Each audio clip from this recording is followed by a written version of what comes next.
Our protagonist starts his day complaining about something important. He says the herbs cost 8 gold coins, a pretty ridiculous price. Despite that, he's in a dangerous forest full of monsters. That's why he moves carefully, trying not to draw too much attention. Our guy explores the woods alone, searching for something valuable. He's gathering herbs to try and make some money, and so after a lot of searching, he finally finds what he was looking for. He checks out the item and figures it's probably worth about 2 coins. Our protagonist then lets out a sigh of disappointment. He remembers what his life was like when he was 6 years old. Back then he just played Dragon Quest and Pokemon all day long. Now he's become a character inside an RPG. This makes him remember how it all happened 6 years ago. He suddenly woke up and saw a ceiling he didn't recognize, and so his first thought was about work because he was going to be late, but he soon realized his body wouldn't move and his voice wouldn't come out. Our hero tries to move his hand and feels something very strange. He then looks down and realizes he has the hand of a baby, and then it hits him that it wasn't just his hand, but his entire body. And 2 people comment that the child is calm because he isn't crying. One of those people, older man, picks the baby up, and so even though he didn't understand the language, our guy was sure of one thing. That man was his father, and he had been reincarnated into a new world. He who was a 30-year-old corporate slave was now Aryad's son Vale.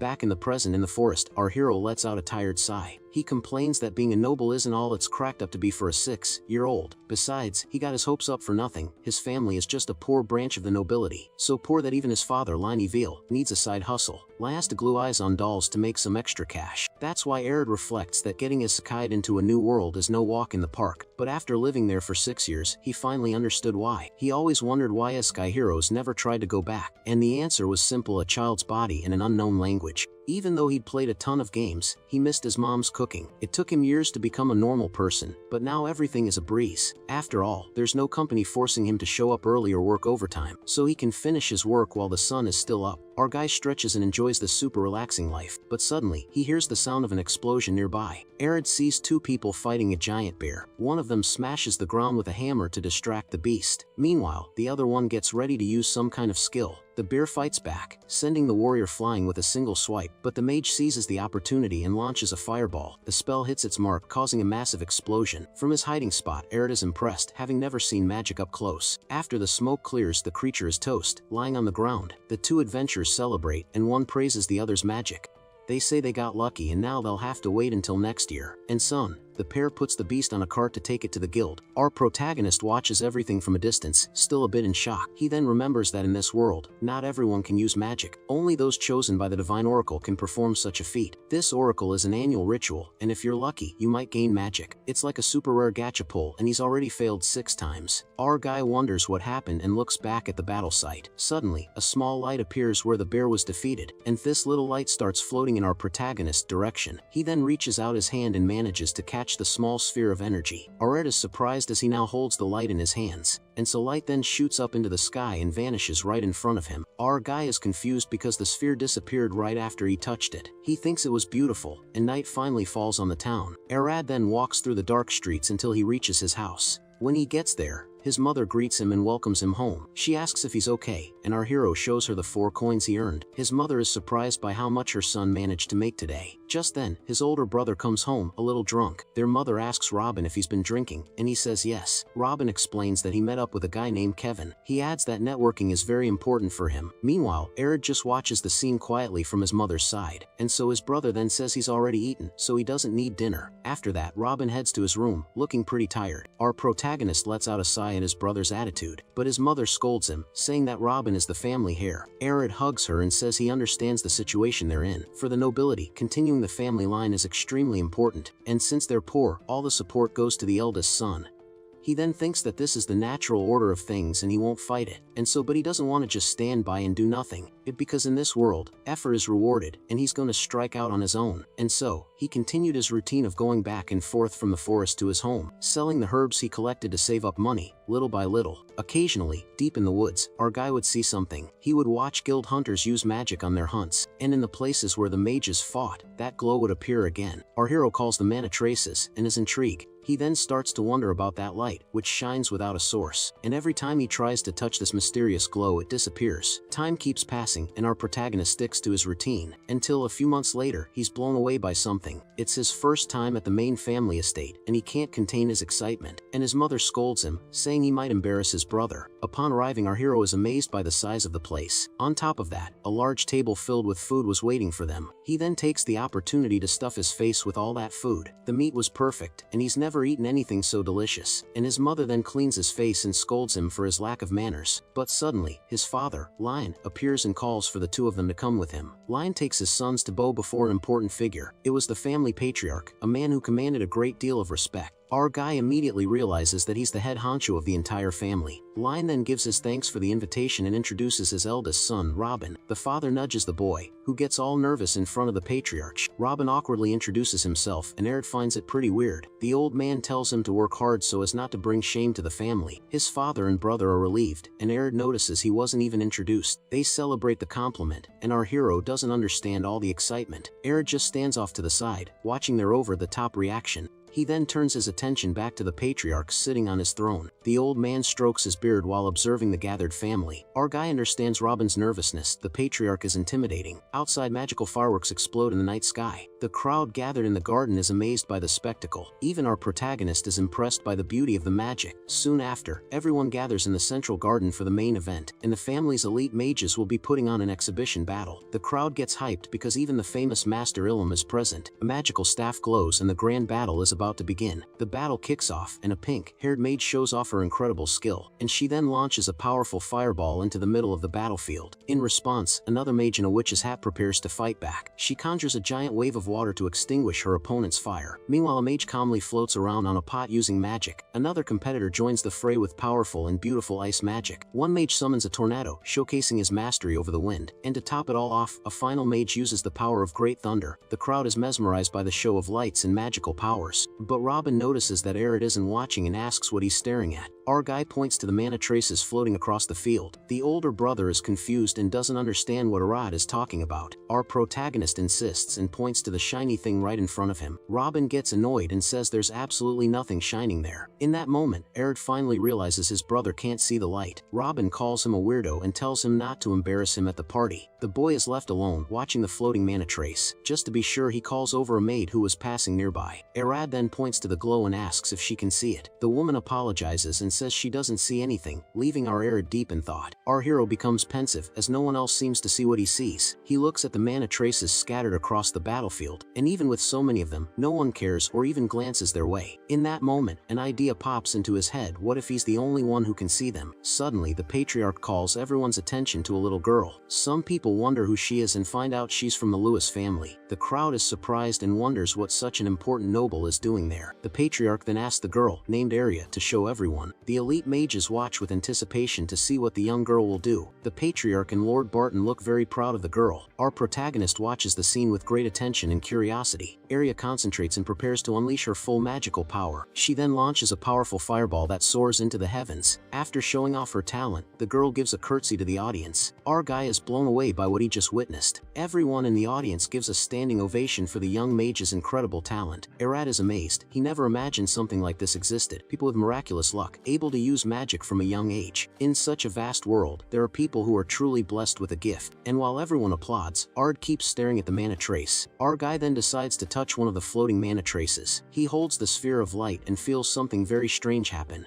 A voice in his mind says that Fireball's limit has been reached. Then, the same voice announces that the energy is now being absorbed. Our protagonist is startled by the sensation and wonders what that was. He even puts a hand to his ear, thinking he's hearing things. Air then stands up and stays silent, trying to understand the situation, and so he then looks at a distant tree as if he's planning something. The boy walks towards that tree under everyone's gaze. Young Arya and other nobles notice the boy's strange movement. He looks up at the sky and sees the mana sphere shining brightly. Our hero then holds out his hand as if he's about to grab something from the air. Suddenly, a small fireball forms in the palm of his hand. The power grows and is fired towards the tree he was looking at. The tree is completely obliterated in a fiery explosion. One of the mages says that wasn't lightning, but actual magic, and he then points and says it was that kid who shot the fireball. Arid looks at his own hands, completely stunned by what he just did, and a grin of pure joy spreads across his face as he discovers his power. Bizarre sensation washes over Arid's brain. He then realizes this is what it feels like to use magic for the first time. Our hero is ecstatic about this unique feeling, exclusive to this world, because in his 6 years since being reincarnated, He's never felt anything this exciting. Watching the burning tree, he notes that using magic up close is a bit of a fire hazard. Despite that, our boy gets ready to use his new skill again. He focuses with all his might for the next attack. Just like that, another, even stronger fireball is launched into the sky. But right after, he wonders why he can't seem to control the power. Meanwhile, the crowd murmurs that he used magic twice in a row.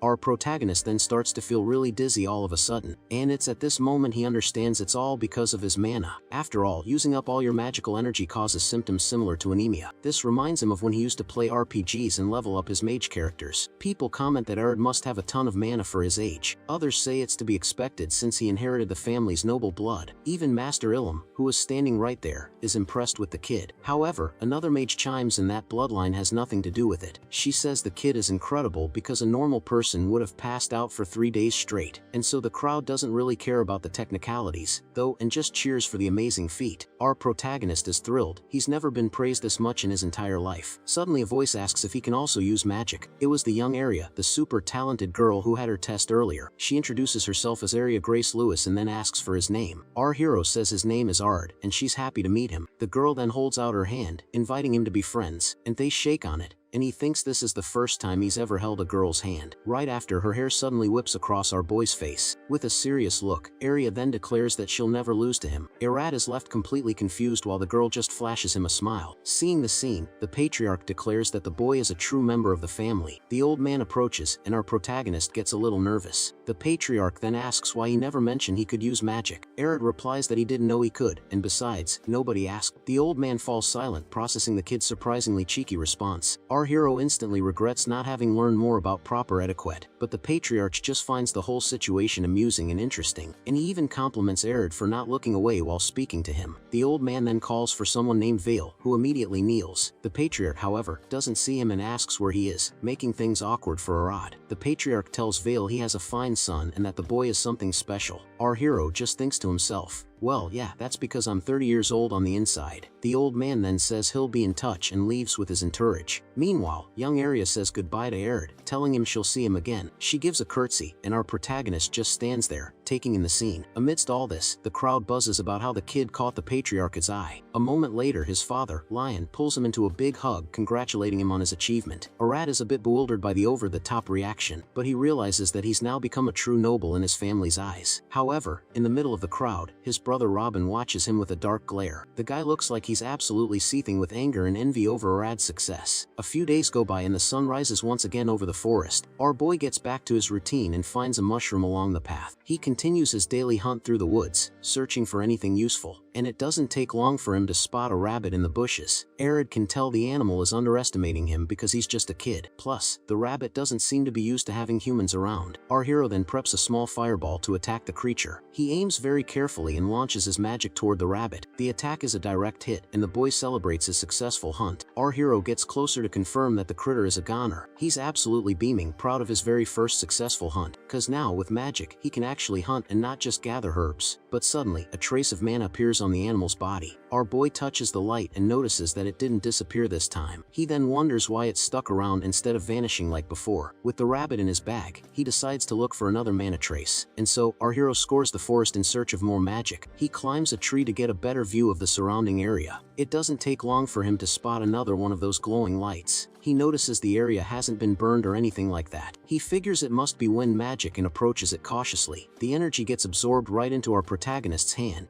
He lets out a sigh of relief that everything went off without a hitch. Just like that, our boy realizes he can learn new types of magic. After that, he heads back to town with his catch of the day, and he walks happily through the streets until he reaches his destination. There, he greets the butcher shop owner, who welcomes him warmly. Our hero then offers up the rabbit he managed to catch. The man is surprised and asks if he really hunted it all by himself, and so the man inspects the rabbit and notes that it's fresh and without a scratch on it. Our hero then starts to explain how he pulled off such a feat. He reveals he used magic, and the butcher yells in excitement, drawing everyone's attention. Arid gets a little embarrassed but says he can only do simple stuff for now. The man is happy for him, saying he tried for 40 years to learn magic and failed. He then asks if our boy can bring in more rabbits in the future. The butcher likes his confidence and says that's the spirit of a true mage. He then pays for the rabbit and promises a good price for any future game. Our protagonist says his goodbyes as the man gets back to work. Arya is in shock. He earned as much from that one rabbit as he would from a whole day of gathering herbs. With magic, he can reach his goals way faster than before. Arya looks up at the sky and smiles, because magic is the answer to everything.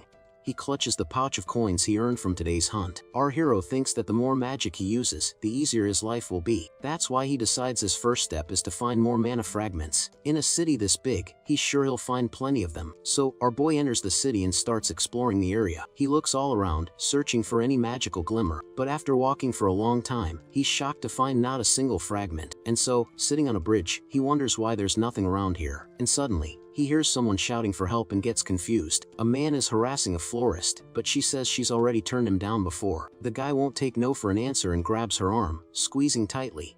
The girl gets scared as the man insists she shouldn't be like that. Arya gets annoyed, realizing this world has these kinds of people too. He figures a direct attack would be risky, so he cooks up another plan. And so he'll shoot a blast next to them to scare the guy off, then move in. And so his wind magic hits the stall, sending everything flying into the air. Out of nowhere, a blonde-haired guy shows up and tells the creep to stop being pathetic. The harasser falls to the ground and angrily asks who this young hero is. The gust of wind continues to scatter petals, making a mess all over the street. So, the harasser is left on the ground in the middle of the whole mess. The blonde guy asks the florist if she's okay, and she thanks him for his help.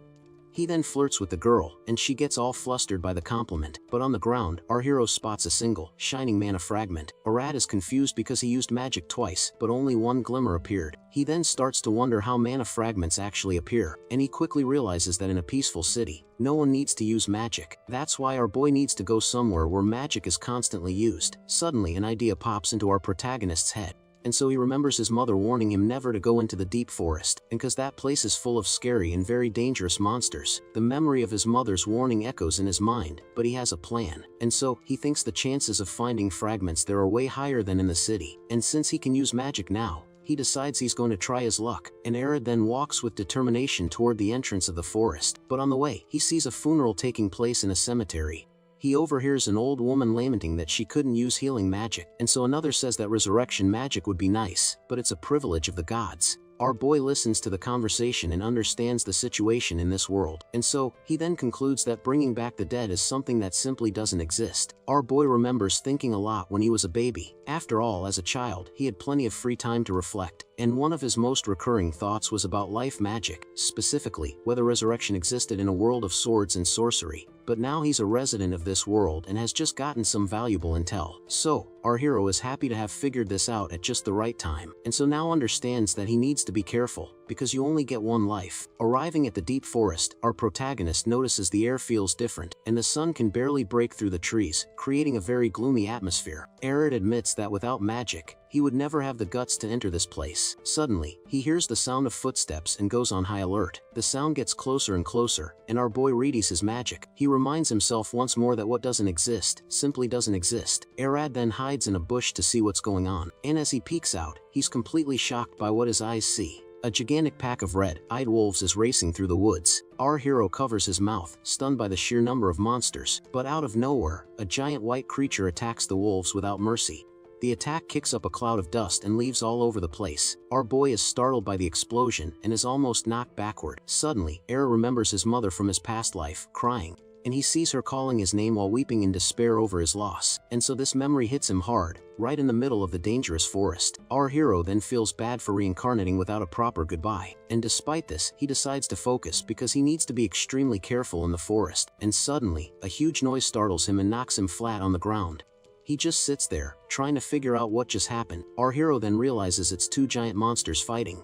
Hidden, he wonders if the two creatures are fighting each other, and so the sound of the battle echoes throughout the woods, scaring all the animals. Our boy then shrinks down to avoid being seen by the beasts. He carefully peeks out to get a front row seat to the fight from a safe distance, and what he sees makes his jaw drop. It's that impressive. A monster that looks like a giant lizard is facing off against a bizarre creature. The big lizard lands a solid punch right in its opponent's face, and the impact is so brutal that it shatters part of its protective shell. But the other creature retaliates with a fierce and rage-filled bite. Arya is amazed. It looks like a super realistic monster movie. The two beasts continue to clash in a very brutal battle, and to finish it off, the lizard prepares a devastating electric attack. The lizard fires a blast of lightning that causes a massive explosion. Arad's jaw drops because that is definitely real magic. The other monster falls to the ground, smoking and completely defeated. Next, the big lizard lets out a loud roar to celebrate its great victory. It then kicks the defeated creature far away with considerable force, and then it drags the body away, leaving the battlefield clear. Our boy lets out a sigh of relief as the danger has finally passed.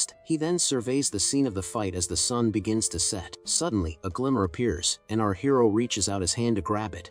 He then celebrates because he got what he came to the forest for. Despite the danger, our protagonist achieved an excellent result, and he even discovered that magic exists in the forest, which was a stroke of luck.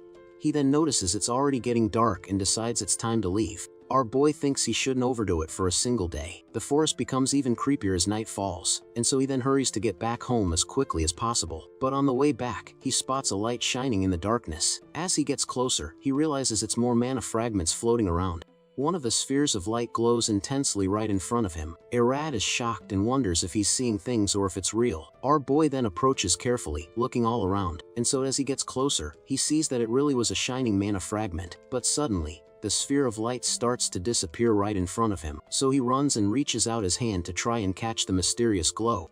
The energy is then absorbed, and our hero feels something very different, and so a voice in his mind tells him he has obtained resurrection of the dead. He stands there frozen, trying to understand what just happened. Arad's jaw drops, because resurrection magic isn't supposed to exist. An adventurer examines a shiny gem he found on his hunt, and so, his party celebrates, as it's been a while since they found something so valuable. But suddenly, our protagonist appears and greets the adventurers, and so he then asks if they are mages, and one of them points to the woman in the group. The girl is curious, and Arad approaches her, having something to ask.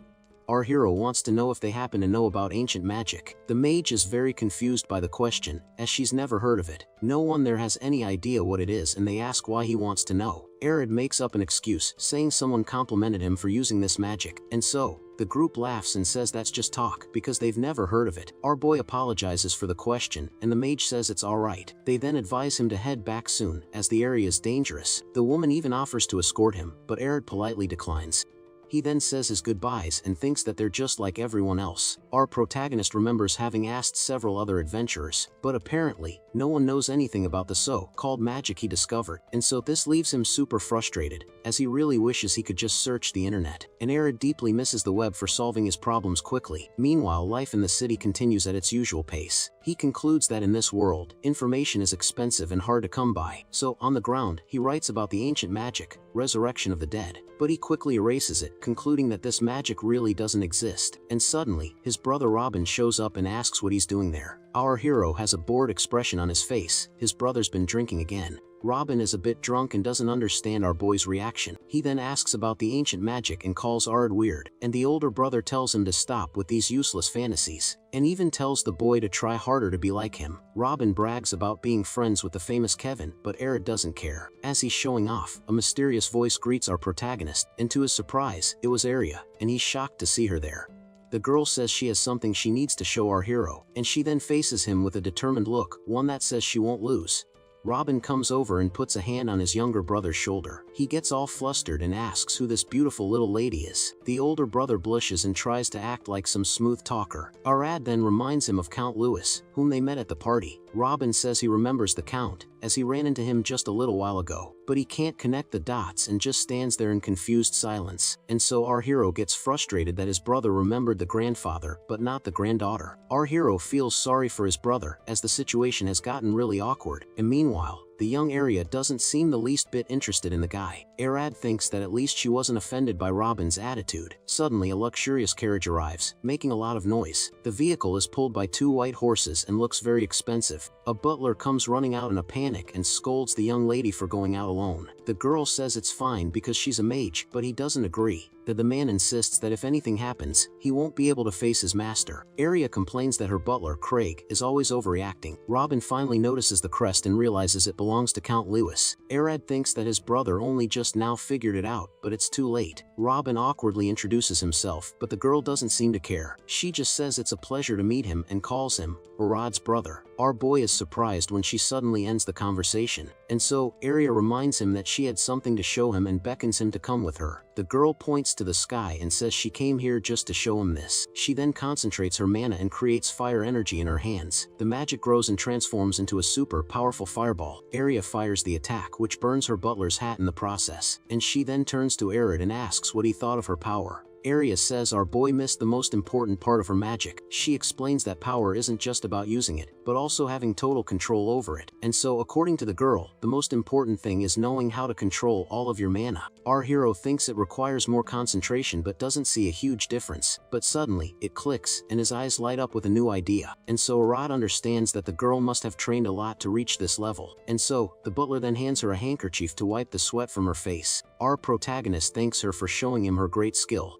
He's impressed that she worked so hard, even though she's so young. Arya gets a little flustered by the compliment she just received from Arad. He notices she's happy and says that it's truly amazing to see. And suddenly, our boy realizes his brother Robin has vanished and isn't there. The young mage offers to teach him, since they both use fire magic. Our hero feels like he's playing with a friend's kid. The girl then calls him over to start the lesson, but something interrupts them. It was his brother Robin, who had returned with someone else by his side. He then introduces the guy as the famous Kevin from the Artisan Street. Our boy rolls his eyes. His brother seems really annoying right now. Arya notices that Robin's shoulders are very tense and raised, and so Arid realizes instantly that he just wants to show off his friend to her. And so, in the courtyard, our hero wonders how he's going to deal with this awkward atmosphere. But suddenly, a super luxurious carriage arrives and stops right in front of them. Everyone is surprised and looks to see who's arriving. A servant wearing a mask gets out and places a small stool on the ground. Shortly after, a man with white hair calmly steps out of the carriage, and so everyone's astonishment, it was none other than the patriarch of the family. Robin and his friend Kevin are shocked that such an important person has appeared. The old man approaches the group and comments on all the commotion, and so he then looks at Robin and calls him Bard's brother again. The young man nervously bows and introduces himself as Robin to the patriarch. The older brother thanks him for his words and is visibly relieved. Meanwhile, his friend Kevin just watches everything silently from the side. Our protagonist doesn't like the scene and keeps his bored expression, and he thinks his brother's pride must be really wounded by the situation. The patriarch then ignores the two of them and goes to talk to Arid and Arya, and so asks the little girl why she's in a place like this. She says she wanted to talk to Arad, and the old man praises her for her initiative. And so, our boy then asks the count what brought him there that day. The patriarch gets serious since he is there for a specific reason. He then stares at our hero with a super intense and focused gaze. The patriarch remains silent and looks at what Arid wrote on the ground, and so he then strokes his beard and seems to be thinking about something very important. Next, he asks who the author of that mysterious writing was. Our boy raises his hand and takes responsibility for all of it. The old man then asks where Arid heard about ancient magic. Our hero realizes that nobles are the ones with the most information. That's why he's certain the patriarch knows something useful. And so the old man repeats the question and points to the writing on the ground again. Arad knows he needs to answer to get any information, but he also knows that just any lie won't work on him. And besides, the pressure the old man is putting on him prevents him from lying. So our boy decides to hide the truth about the mana traces.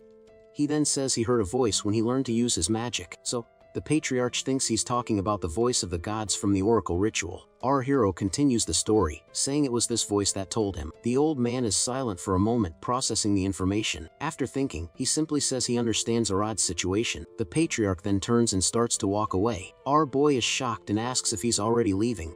The old man says this isn't the place and that he'll send someone soon. Our boy just nods his head as the old man leaves. The patriarch then gives Ard one last look before departing. After his departure, the atmosphere in the courtyard remains very awkward. The old man then asks the butler if Arya only has a single servant.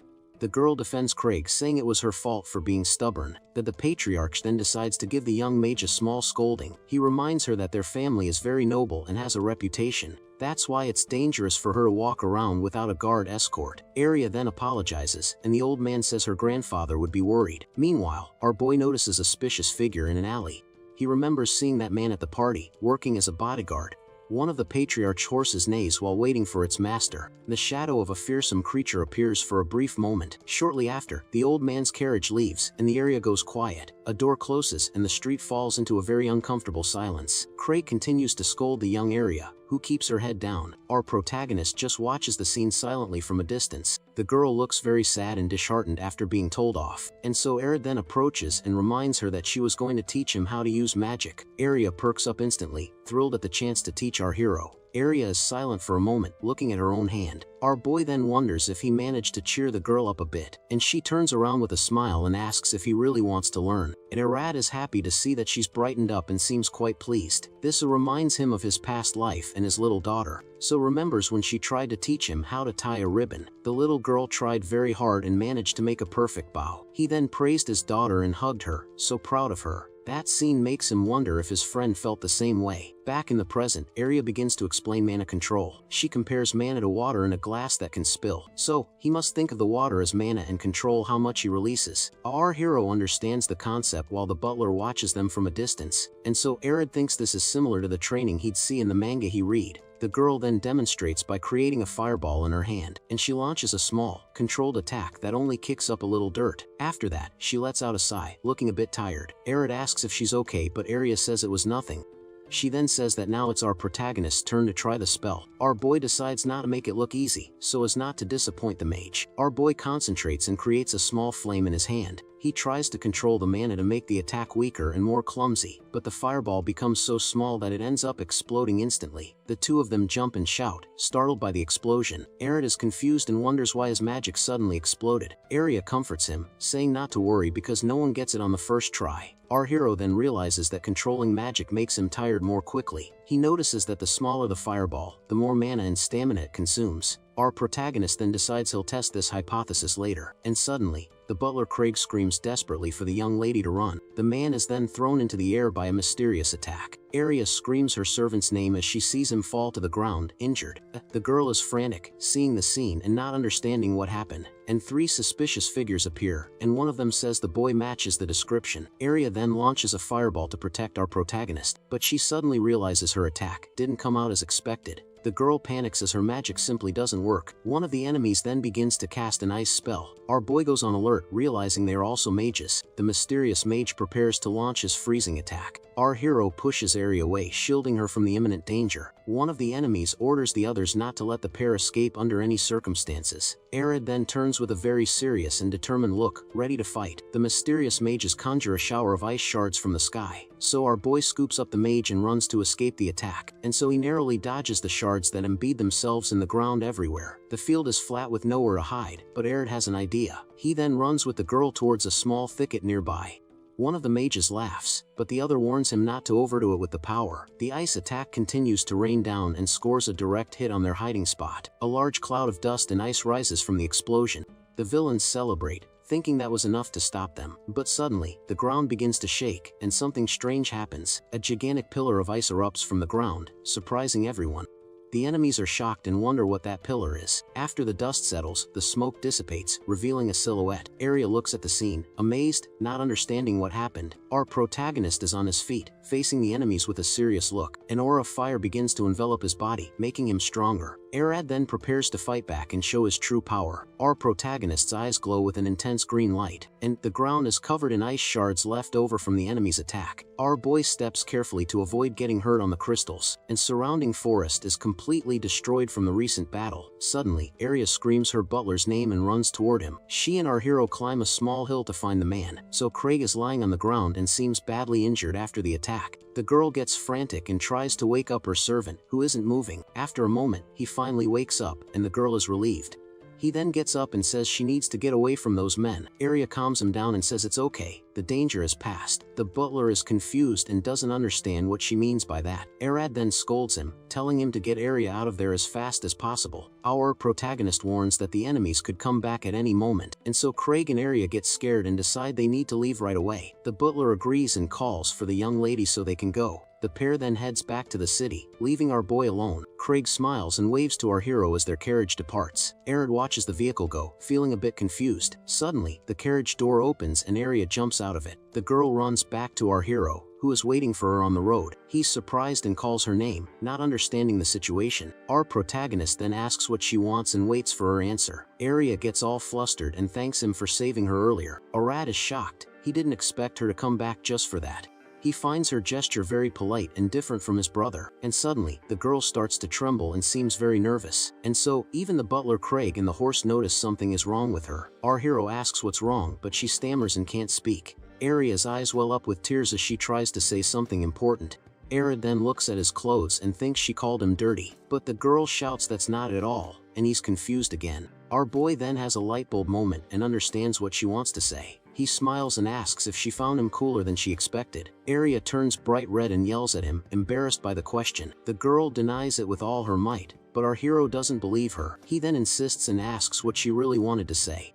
The mage scolds him and tells him to be careful not to get burned. After that, she runs back to the carriage, all irritated. And so, the girl then orders her butler Craig to get them out of there now. Our boy stands there, watching the carriage slowly drive away. He then smiles and thinks that Arya is a very sweet and kind girl.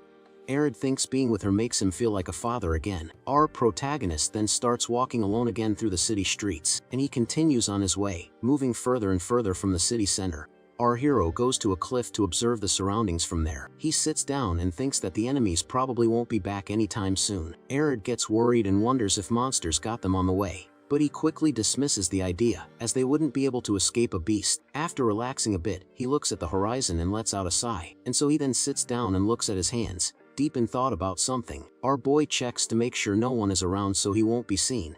He thinks it's embarrassing how mages shout out their spells. After calming down, he concentrates to test a new magic. A bluish energy appears, and he prepares to use the ice spell. Our hero then manages to create an ice blade with his magic, and so he analyzes the crystal and notes that it's about 20 to 30 centimeters long. Arad is impressed, as the size is the same as the enemy's attack. He realizes he can learn any magic instantly with mana traces. Next, he tests his fire magic and creates several attacks at once. Our hero imagines a great war with explosions and knights. He also sees himself fighting a group of mages on a cliff. Next, he uses his light magic to create protective shields. Arad imagines himself defending against attacks with his magic barrier. Our boy sees himself on top of a mountain, surrounded by spheres of light. He then imagines himself as a powerful hero, controlling all that energy. But he suddenly snaps back to reality and shakes his head. And cause if he acts like a careless gamer, he's gonna have a really bad time. That's why our protagonist decides he needs to value his life. He reflects that even if he learns resurrection magic, and so he probably couldn't use it on himself if something happened. And so, after all, that's the big difference between healing and resurrection magic. Our hero then looks at the ice crystal he created earlier. He decides that for now, he won't use that magic and will focus on the basics.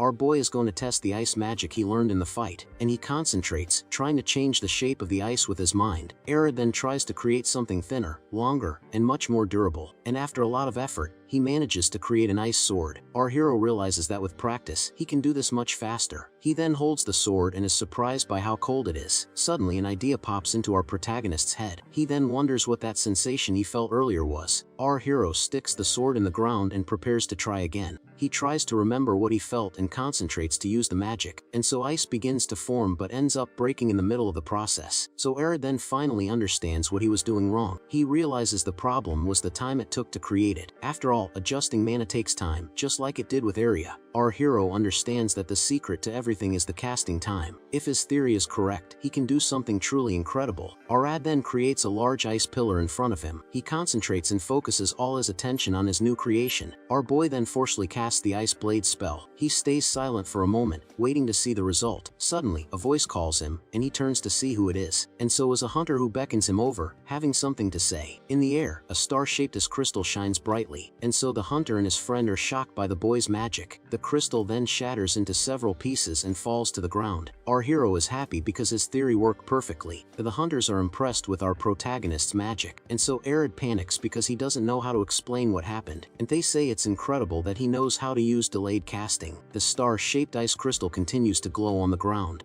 One of them then asks who taught the boy that magic. Our hero is in a tight spot, having been caught using an advanced technique. He thinks about making up an excuse but doesn't know what to say. And so, the hunter says it's impressive that he mastered the technique on his own. Arad tries to deny it, but the man continues to praise his great skill. The other hunter agrees and says the boy is truly incredible. And so, one of them then asks whether he learned the technique from someone or not. The guy points and says Arad is lying because he was caught red-handed. He then says that the boy's family must be very poor. The hunter gets annoyed at the comment, and the two start arguing, and so, the blue-haired one threatens to hit his friend to teach him a lesson. The other apologizes and says he didn't mean to offend our boy, and so, He says he's sorry and that he wasn't trying to make fun of him. The friend also apologizes, saying he spoke without thinking. Our hero says it's okay because being poor is the honest truth. To make up for it, they decide to teach our protagonist something cool. One of the hunters creates a green magic disc and throws it into the air. He then approaches and tells our protagonist to try touching it. Arya points and asks if he should touch that specific spot. Our hero then reaches out his hand and touches the floating magic disc. Suddenly, a wave of energy throws him backward with considerable force, and so the hunter laughs and asks if he enjoyed the little demonstration. But his friend scolds him and tells him to teach the boy properly. The guy agrees and says he'll explain everything step by step. He then turns to his friend, looking very annoyed by the scolding. The hunter explains that his magic activated with a timer, but this time, his magic remains still, waiting for a command, because the activation condition isn't time, but a trigger. Depending on the condition, the magic can activate in various ways, and it's possible to make the magic work like a switch or a timer. The hunter says that magic is similar to computer programming. Our protagonist becomes super interested in this new discovery.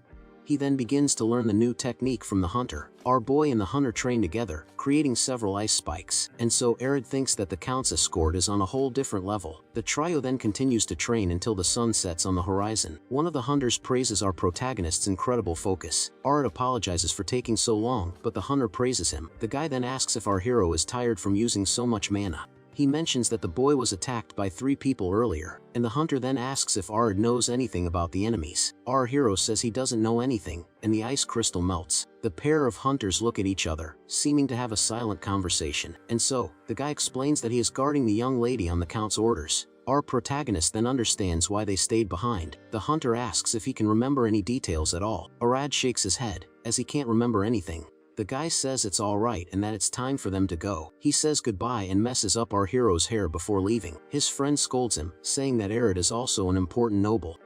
But the hunter doesn't care and says that they're friends now. The pair then says goodbye and leaves, leaving our boy alone. And so, he then decides he's going to practice more to thank them for their help. Our hero tries to use the ice magic but ends up fumbling, and so, he falls to the ground and complains that this is the hardest magic he's ever used. Arya then lies down on the grass, tired after so much training. Our boy complains that it's hard to train because he can't see the magic, and so he wonders if there's a better way to do it.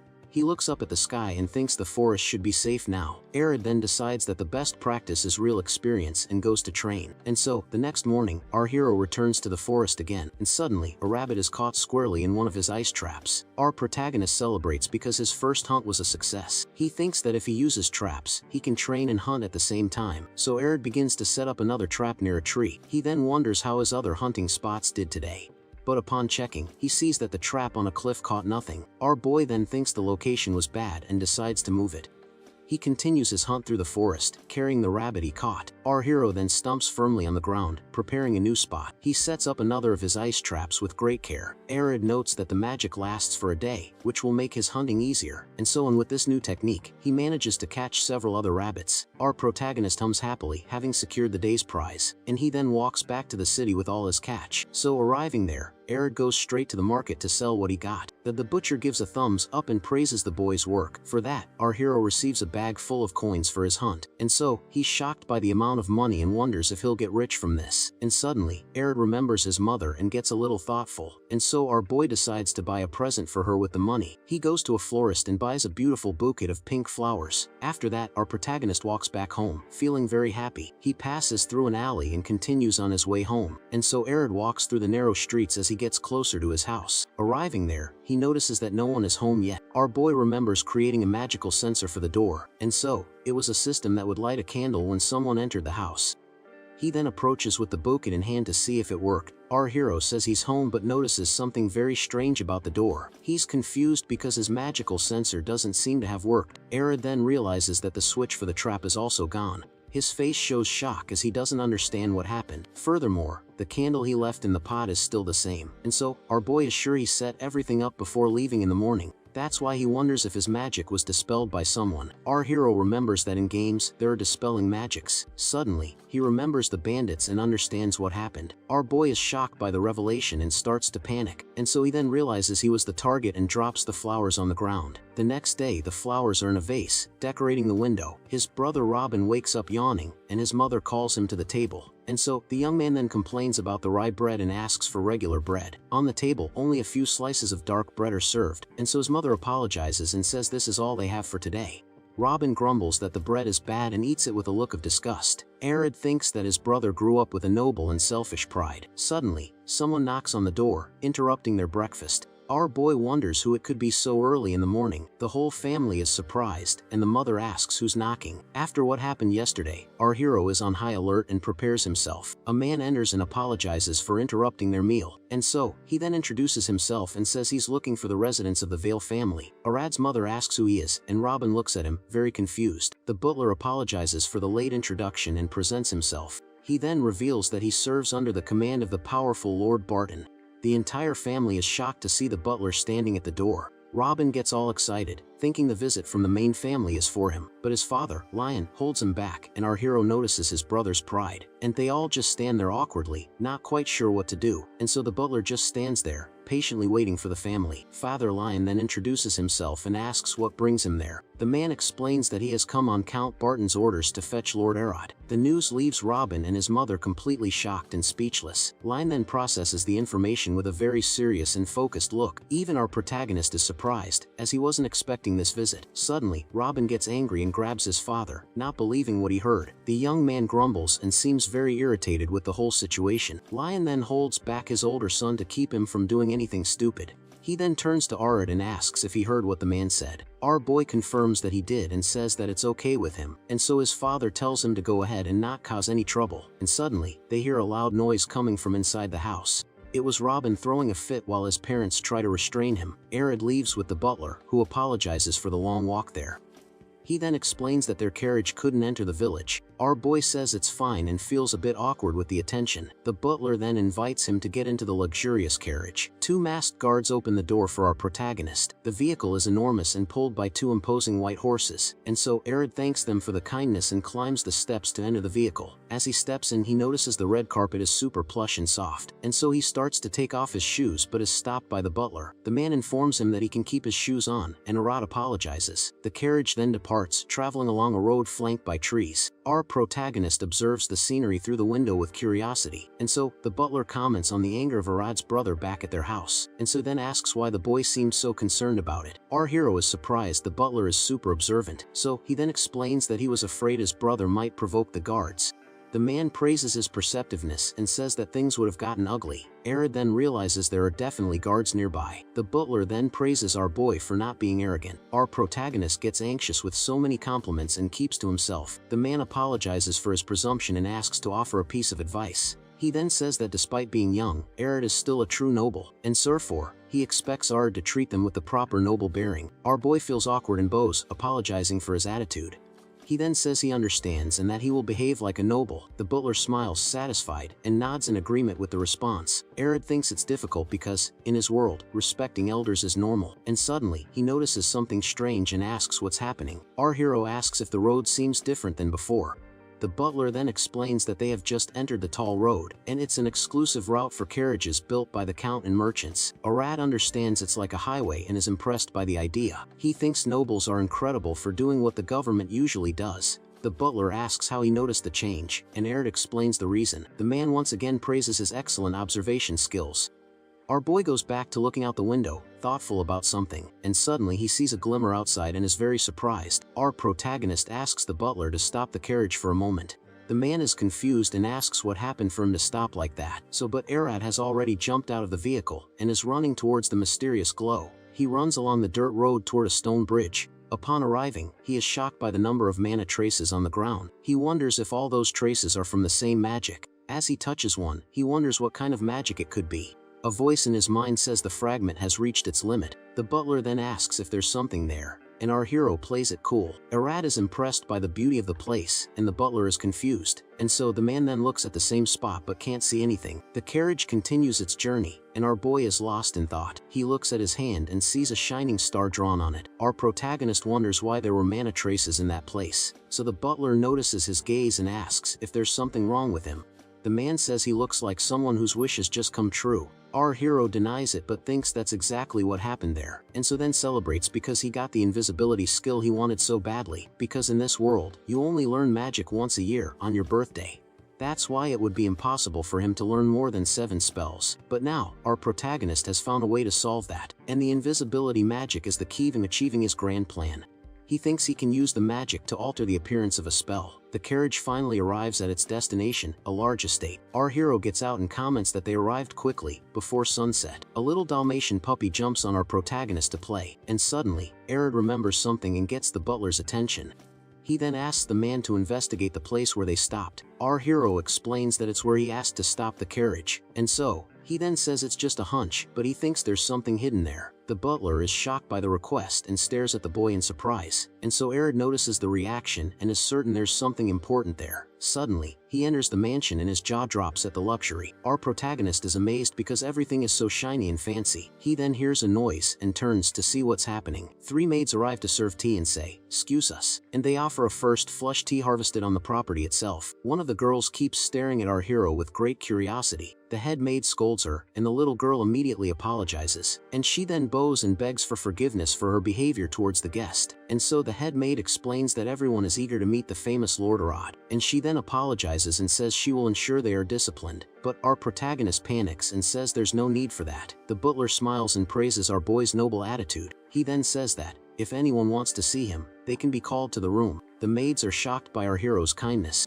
One of them even says he is more noble than the rumors suggested. Our protagonist then takes a sip of tea and relaxes in the armchair, and so he thinks that living as a noble is not easy for him at all. Suddenly, a voice startles him, and he's surprised by the visitor, and the man comments that it's good to see him, and our boy is confused. He then asks who the old man standing right in front of him is. The man introduces himself as Ilum and says he is a retainer of the house. Our protagonist then formally introduces himself to Master Ilum. The old man laughs and says our boy is a very interesting kid, and so Arya is confused and doesn't understand why he called him that. Ilum explains that his way of minding his manners seems natural, but it's not something trained, rather a habit of many years. That's why he finds him interesting and smiles at our hero, and so Arya feels awkward and remembers the reputation of people from the east. Our boy then asks if he needs anything from him at the moment. Ilum says he wants to ask about the request he made to Joseph.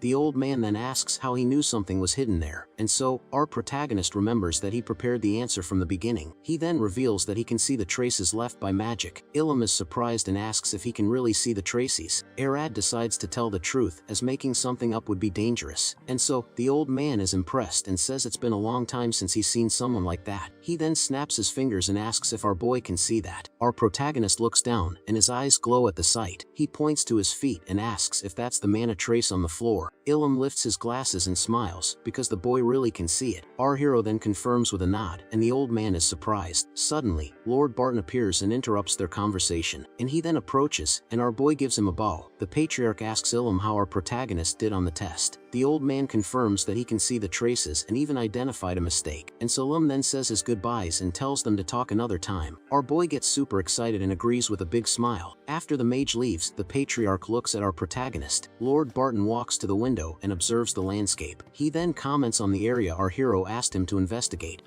and explains that there are many bad rumors about the construction of that place. Arad then realizes that's where the traces of invisible mana were, and the patriarch then reveals that he hired a specialist to investigate the site. The patriarch congratulates him and says he did very well today. Our boy feels awkward and thanks the old man for the compliment, and so the two then sit in silence for a while in the living room. And so Lord Barton scratches his beard and seems to be thinking about something important, and he then comments that Arad's father raised him very well. The old man then invites him to sit, and our boy thanks him, but he remains standing, and the patriarch asks what's wrong. Arad explains that if he acts rudely, he will tarnish his father's reputation. The patriarch is surprised as he thinks very deeply for his age. Our boy then thinks of his brother and uses him as a bad example, and the old man says that this is what nobles are from birth, and so, because they carry the name of their family and the people of their territory, that's why he warns him to never forget his responsibility. Our protagonist then sits down and seems to ponder the words.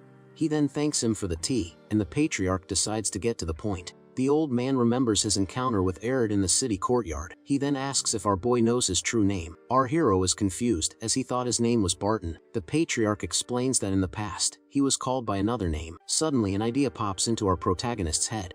Our boy understands that it's like an epithet or an old nickname, and so he then realizes he doesn't know the patriarch's name and gets thoughtful, and so, the old man then reveals that he was called the Count of the Meteor Strike. Arad is shocked because that's a super famous magic in boss fights. The patriarch confirms that this is one of the lost ancient magics. Our boy then gets super excited about the incredible discovery, and so he plays it cool and says it sounds like a super powerful spell and nothing more. The old man then continues, and our protagonist nods in silent agreement. He explains that all titles of Count and Duke come from ancient magics, but nowadays, almost no one knows that Meteor Strike is a magic. Arad understands the situation and processes the new information, and so he then becomes thoughtful, and the patriarch waits for his next question. Our boy then addresses Lord Barton to ask something, and so he wants to know what the patriarch protected as the Count of the Meteor Strike. The old man is surprised by the question and repeats Arad's words, and so our boy explains that that place might be the answer he's looking for. He then stands up and faces the patriarch with a very determined look. Our protagonist celebrates because he has finally found a clue. He then asks what kind of place it is with great curiosity. The patriarch then stares at him with a serious and mysterious look. Our boy feels awkward and hides behind the armchair. He then apologizes for getting too excited with the question. The patriarch laughs and says that curiosity is a very good thing for him, and so the old man then ponders how he should explain the situation.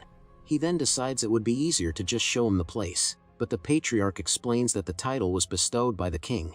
Therefore, he cannot show it to other people without permission. Our hero is shocked and wonders if he is going to speak with the king. The patriarch tells him to wait a few days, leaving him curious. He then invites our boy to stay at the estate for the time being. Our protagonist accepts the invitation with a very excited smile. He then becomes thoughtful about that place related to ancient magic. Arad remembers his world and how titles were chosen. He then gets super excited as it feels like he's inside an RPG. And suddenly, someone knocks on the door, and the patriarch says to enter.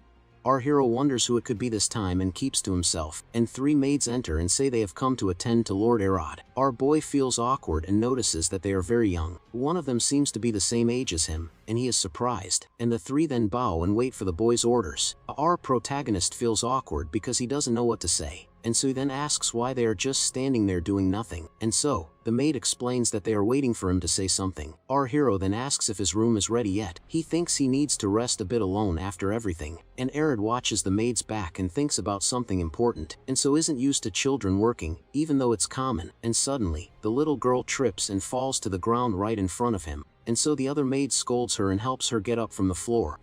The girl gets frantic and starts arguing with the poor little thing. Our protagonist silently observes the scene from a distance, and so the maid then leads him to his room and invites him to enter. He then looks at the girl and seems a little worried about her. Our hero enters the room and is amazed by the size of the place. The maids stand there, waiting for his orders, and so the little girl then approaches and offers him a cup of tea, but she places the handle on the wrong side, and the other maid corrects her. Suddenly our hero has a flashback to his past life. He sees himself in a restaurant being scolded by his boss. The man yells at him, and the boy can't even taste his food, and so the memory takes him to a restaurant where he's eating some skewers. But the stress from work makes him call the waiter to leave. He then asks for the check because he can no longer enjoy the food. Back in the present, our hero gets the maid's attention, and so he then asks why they are shouting so much in front of him. The older maid tries to explain and points to the little girl, but our boy interrupts her and asks if they always shout like that. The little maid gets scared, and he asks if they see him as a target. The three then bow and apologize for their behavior. Arad lets out a sigh and says that's enough for now. Therefore, our protagonist orders all of them to leave the room. The maids get scared, and one of them pulls the other to leave quickly, but suddenly, he asks the little girl who tripped to stay. The other two are surprised, as they didn't expect that order. He then faces them and asks if they have any complaints to make, and the two deny it instantly and run out of the room in a hurry. The door closes, and he is left alone with the little maid. Arad then reflects on whether his attitude was truly that of a noble.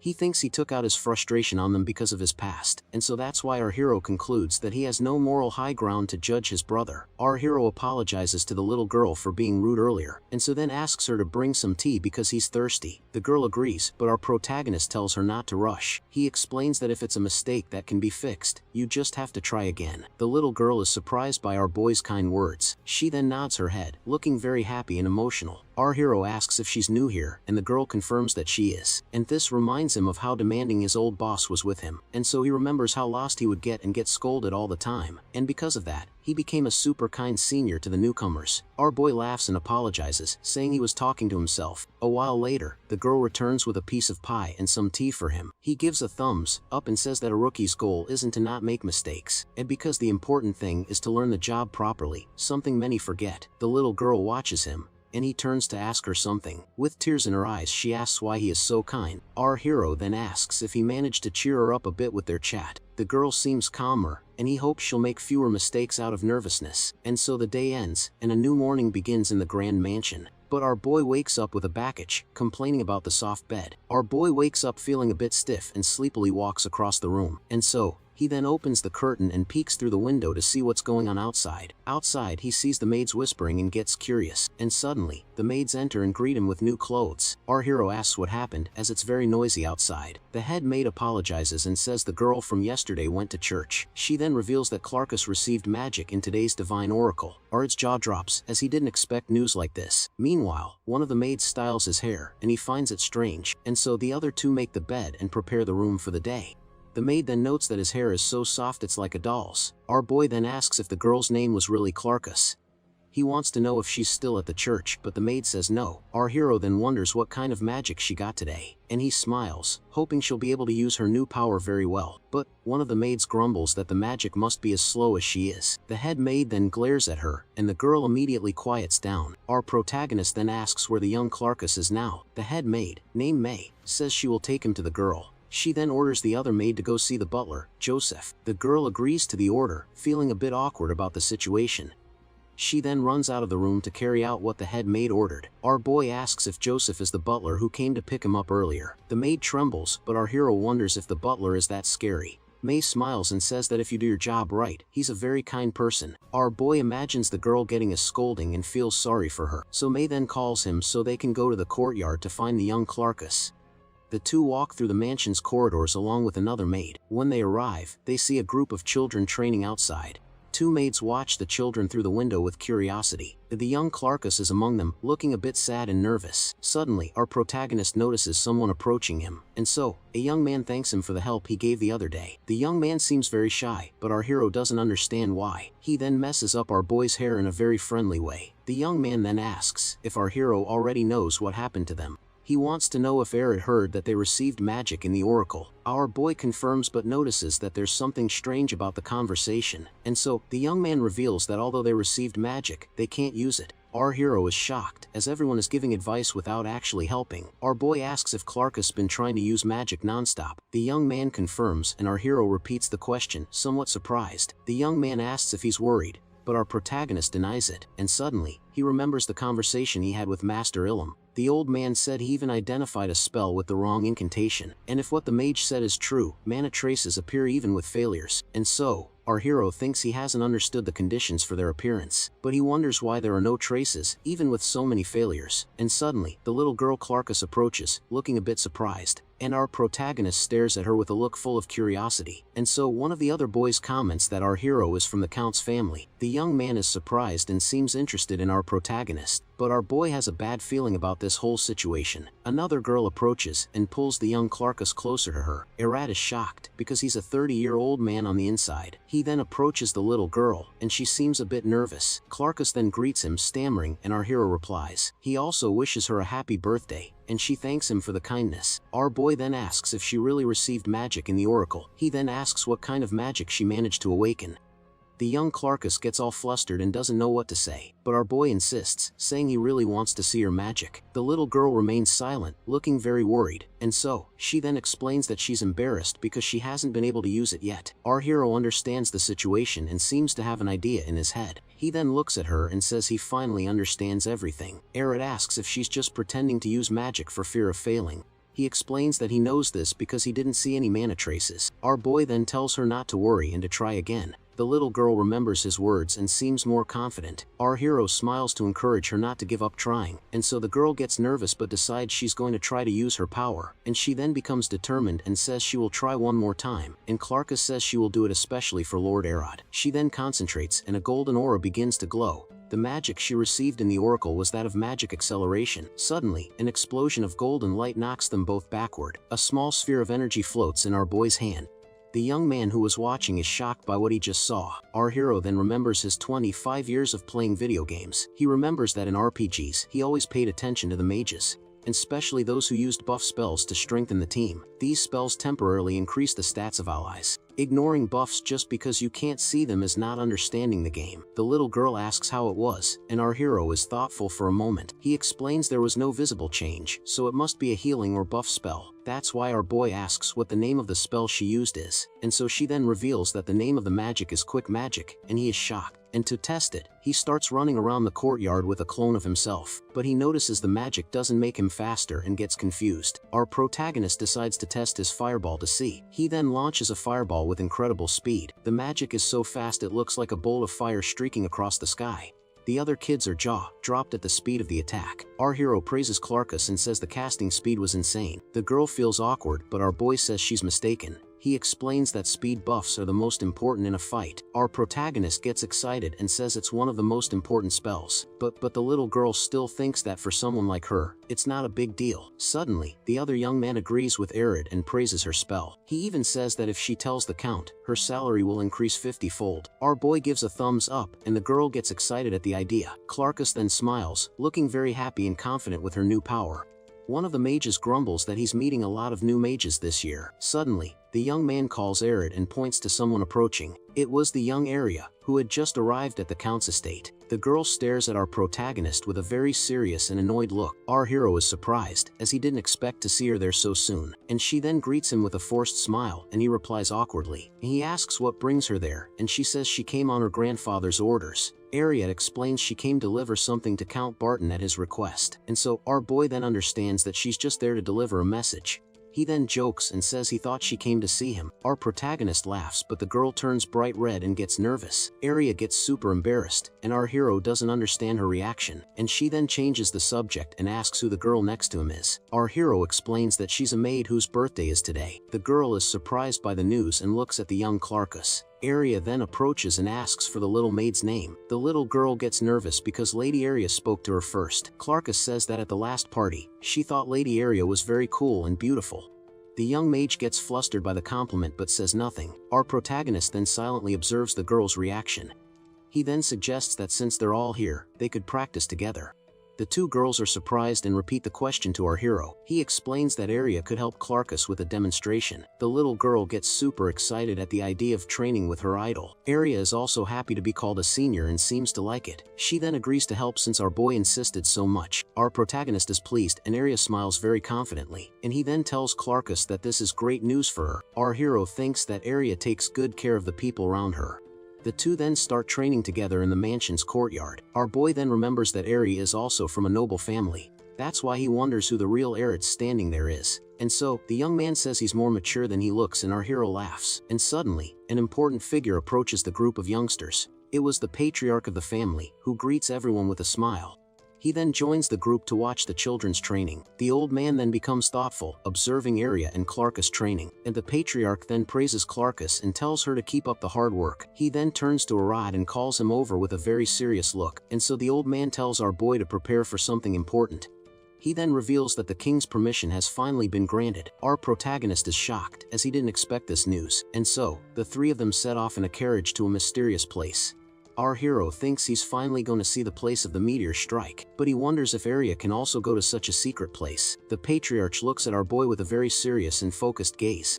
He then says it's alright and that there's no problem at all. The old man explains that he has known Arya's grandfather for a long time, and that just like him, the Lewis family also has things to protect. The patriarch then asks Arya to tell our hero the name of her family's title, and so the girl agrees and reveals that the name is Manahil to our hero. Our boy is surprised, as he's never heard of such a magic. He then realizes it's a spell that restores mana, just like in games, and he remembers that in games, ways to recover MP are very limited. Our hero then understands why this magic was so rare and powerful. And so one of the girls in the group asks Clarkus if she's going to keep training, and so, the young mage thanks her for her concern and says she'll take it easy, and so Arya and the patriarch encourage the young Clarkus to continue training. Our boy also smiles at the girl, making her feel super motivated. Clarkus then gets emotional and thanks everyone for their support. Suddenly, her eyes shine, and she seems to have a new goal. The carriage continues its journey along a very bumpy road, and so vehicle shakes a lot, and the passengers try to hold on. A masked coachman guides the animals with great skill. The carriage then arrives at its destination in a very remote place. The patriarch asks Arya to explain to Arya what a title is. Our hero then remembers that her title is Manahil. Arya then says that the patriarch's title is Count of the Meteor Strike. Arya then explains that the name of the title is the name of an ancient magic. He also says that it's a powerful magic that no longer exists today. The patriarch asks if that explanation was enough for her. The old man then says yes, because he doesn't need more details. Arya gets super excited and wonders if the place has to do with the magic. The patriarch confirms and says the place is linked to the meteor strike. The girl then wonders if her family also has a place like this. Our hero thinks that no one questioned how he knows so much, and so, he then concludes that this is something only a gaming nerd would think of. Our boy then remembers the resurrection magic he found. He then asks the patriarch if he knows about this ancient magic, and Arya wants to know if the old man has ever heard of resurrection of the dead. The patriarch reveals that this is the name of a duke's title, and explains that the title of duke is even higher than that of count. Our hero then asks if this magic also has a related place, but the old man explains that a duke doesn't govern a single territory. Arya becomes thoughtful, as this means there's no place to go, and so he then wonders why he found a fragment of that magic in the forest. Suddenly, Arya interrupts him, and he turns to see what happened. The patriarch also gets curious and asks what's wrong with her. The girl then reveals she learned a new technique and wants to show them. She says she came here for this but ended up forgetting the reason, and so our hero reminds her that she came on her grandfather's orders with a message. Arya then asks for permission to show her new technique to the Lord. The patriarch agrees and says they should take a short break. The carriage stops near a river, and everyone gets out to rest, and the animals take the opportunity to drink water and cool off from the heat. The patriarch and our heroes sit down to wait for the demonstration. Arya then concentrates and creates a small fireball in her hands. Our boy watches the scene in silence, looking very focused, and so the fire energy in Arya's hand begins to take on a different shape, and suddenly, the magic explodes and the girl screams in surprise. The patriarch finds the technique complicated, and our hero gets worried. He warns that if she keeps this up, she'll run out of mana soon. But Arya says she won't give up, and that she'll get it this time. She then concentrates again, and the fire energy begins to glow once more. The magic explodes again, but this time it takes a shape, and the girl celebrates because she finally managed to perform her technique. The patriarch is impressed to see a fire bird in her hand. Our hero thinks that no one would think of giving shape to fire, and he then concludes that it was a child's imagination that inspired her. But he knows that even so, it takes a lot of effort to control. Our protagonist then praises the girl and says he's impressed. Arya smiles proud of her achievement and holds the fire bird. The patriarch also praises her and says her grandfather would be moved. The girl then gets confused, and the old man looks at her, not understanding, and so she reveals that she hasn't shown the new technique to her grandfather yet. Our hero and the patriarch then fall silent for a moment. The old man laughs and messes up our boy's hair again. Our boy then asks if she can also make the bird fly. Arya smiles and says she can definitely do that without any problem. She then launches the fire bird, which flies toward the sky. The magical creature flies in circles and transforms into a phoenix. Then, the bird explodes in a shower of sparks on the ground. The girl then smiles, proud of her incredible display of power. Our hero and the patriarch are jaw-dropped by the spectacle. The old man says the power is low, but she can improve it over time. But our protagonist says he thinks the magic is already perfect. He explains that a fire bird causes psychological shock to the enemy. Arya gets flustered by the compliment, but our hero continues his analysis. He notes that the destructive power is low, and in combat, that's important. But he soon realizes he's thinking in a very limited way. Our hero wonders why he judges everything by appearance or power. He understands that if he gets stuck on that, he won't be able to think clearly. That's why our boy asks Arya to teach him how to use that spell. The girl agrees excitedly but warns him it won't be easy at all. And so a while later, the carriage continues its journey down the road. The group then arrives at a beach and gets out to rest for a bit. Arya then begins to teach our hero how to control mana. Our boy then tries to use the magic and creates a large explosion. Everyone is shocked by the size of the fire explosion. Arya stands in the middle of the fire, looking a bit confused by the result. He thinks the magic is huge, and the patriarch agrees with a smile. And so, our hero then thinks that getting it right on the first try is very difficult, and so he didn't expect something dangerous to happen at their destination. The carriage continues its journey, and our boy is lost in thought. He then remembers his ice magic and creates a small sculpture, and so Arya is impressed by the interesting shape of the sculpture. Our boy then creates several other ice sculptures on the table. The patriarch praises him and says he truly has a lot of skill, but our hero gets annoyed because he can't control the fire. He grumbles that fire is much harder to shape than ice. Our protagonist then concentrates to try again calmly. Arya advises him to imagine a shape that is familiar to him, and she then remembers the person who taught her that spell. The girl explains that her master told her to think of an origami crane. Our hero understands the concept and seems to have a new idea, and he then remembers the origami he used to make in his past life. That's why Arad decides to imagine a shape that is familiar to him. Arya asks what's wrong, and our hero has an idea. He says he wants to try a new method for using the magic. Our protagonist then decides he's going to use his invisibility magic, and he knows the fire bird is hard to control, but he has a plan. Arad will create a fireball and use invisibility to give it shape. He was already planning to test this with his fireball anyway, and so he thinks there's no harm in taking a little shortcut. Our boy then concentrates to use both spells at once. He prepares the fireball in his right hand and invisibility in his left. Suddenly he faints, and Arya gets super worried about him. The girl then holds him and desperately screams his name at the scene. Our hero wakes up confused and doesn't understand what happened to him. He asks what happened, and Arya says he passed out all of a sudden. Our boy is shocked, as he doesn't remember fainting. The patriarch then scolds him for overexerting himself with magic. He explains that it's a classic case of mana exhaustion, and that it happens when you use too much magical energy at once. The old man then warns Arya to be careful, as this can be dangerous. Our protagonist then apologizes for worrying everyone. He then falls silent, processing the new information he received. Our hero panics because his perfect plan went down the drain, but the patriarch says it was splendid, and our boy doesn't understand a thing. The old man explains that he saw a magnificent fire just before he passed out. Arad's face lights up with surprise and happiness at the news. He then celebrates because his perfect plan worked out in the end. The patriarch then calls him and warns him not to overexert himself. Arya holds his hand, and he agrees to stay quiet so as not to worry her. Our boy thinks that mana exhaustion is scary and that he must be careful, and the carriage then continues its journey through a very desert-like landscape, and suddenly, they arrive at a place with a large, blue water lake, and so, a wooden bridge leads to a small island in the middle of that lake. Arya is amazed by the beauty of the place and says it's beautiful. Our protagonist observes the blue lake and is impressed with the view, and he asks if this is the place of the meteor strike, and the old man confirms. The patriarch then points and says that to be precise, it's the small island there. Our hero squints, trying to get a better look at the place. Arya calls him excitedly, and our protagonist agrees to go with her. Our boy walks across the bridge, super excited to reach the island. He wonders if there are ruins, treasures, or even a dungeon there, but the old man says it's nothing like that, with a mysterious smile. The patriarch explains that the island is nothing special, just overgrown with weeds. Our hero then looks at the place and seems very disappointed with the view, and so he wonders if there's really nothing there, even though it's a place of magic. But the boy has a gut feeling that there's something hidden in that place. Suddenly, Arya lets out a scream, and the old man asks what happened. The girl points, scared, and says she had the impression that the statue moved. Our protagonist asks if the statue moved and is very confused, and so she then points again and yells for them to look at the statue, and suddenly, the statue's eyes begin to glow with a yellow light. The statue then begins to move, and everyone is shocked by the scene. The stone giant slowly rises, frightening the entire group. Its eyes continue to glow intensely as it awakens.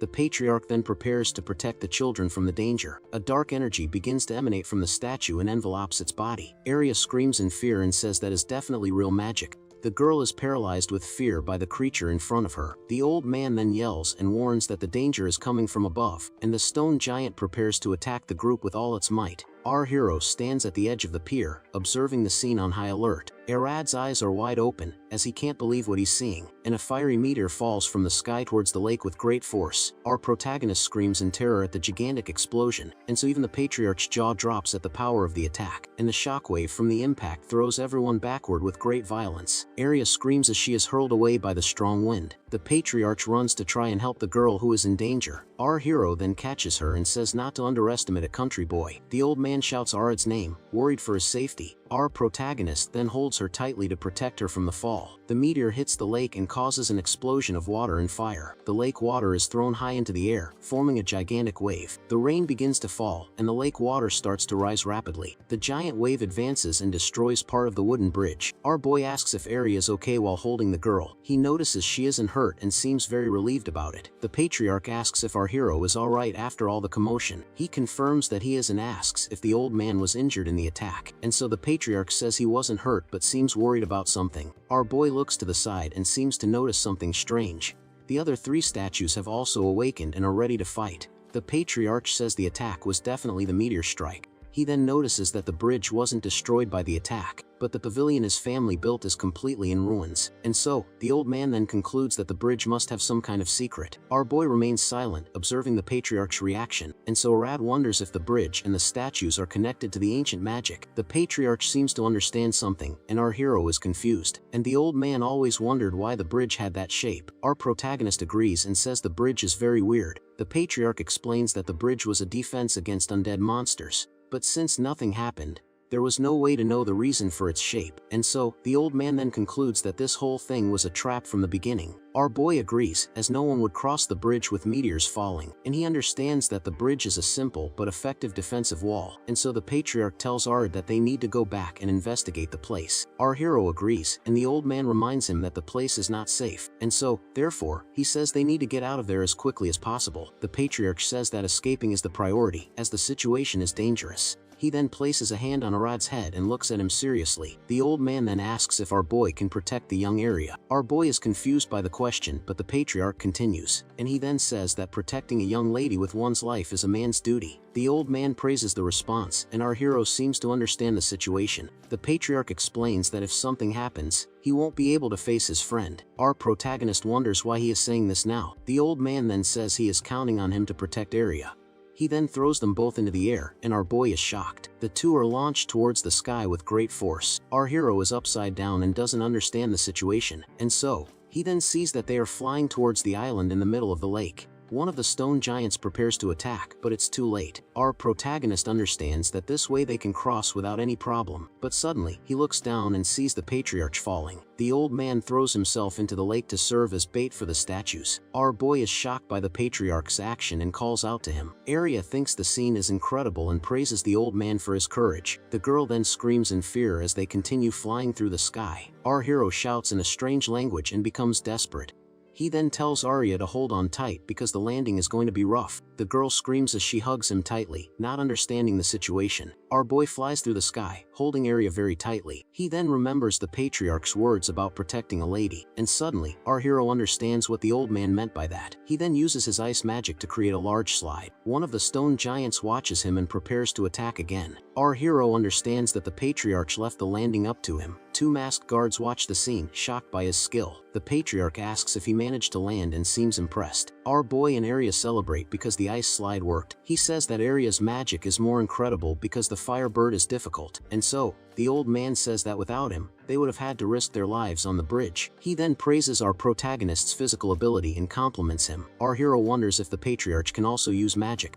The old man thanks him for protecting the young Arya from danger. The girl is moved, and her eyes fill with tears of gratitude. The patriarch says the exercise was as tiring as a light walk. The 2 then meet up, and the patriarch praises our protagonist. The old man is surprised, as Arya has already recovered all his mana.